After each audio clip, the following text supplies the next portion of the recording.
In this TeamWork 5 Manager tutorial, I'm going to show you how to view your schedule's totals. These are things like total hours per week, shifts per week, and cost per week.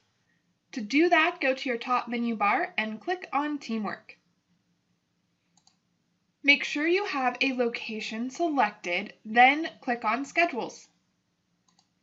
From your list of schedules, select the one you would like to view totals for.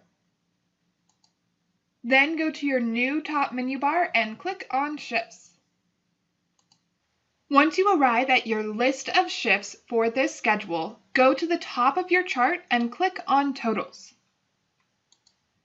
You should arrive at a list of totals broken down by week and by station. So you'll see each day of the first week of your schedule.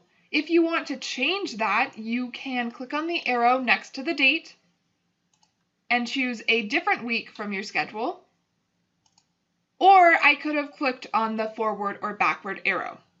I can also choose to view this by employee instead of station by clicking on the arrow next to station and choosing employee.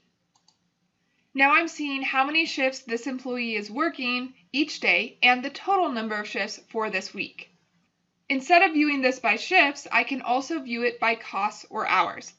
If I click on the arrow next to shifts, I can choose to view this schedule by shifts, hours, and cost. I'll go ahead and click on hours. And now you can see how many hours each person is scheduled to work each day and their total hours for the week. Notice that at the top of this chart is an empty slot. That's letting you know how many empty shifts you have, and in this case, the total hours. If you have shifts that go over midnight, you can choose to split those shifts at midnight by clicking this box here. When I do that, nothing is going to happen because this is a restaurant and they don't work over midnight. If I did have shifts that went over midnight, those shifts would be split at midnight and part of the shift would occur on one day and part of the shift would occur on the next day in this chart. And that's how you can view your totals for your schedule. Check out the next video to learn how to view your coverage.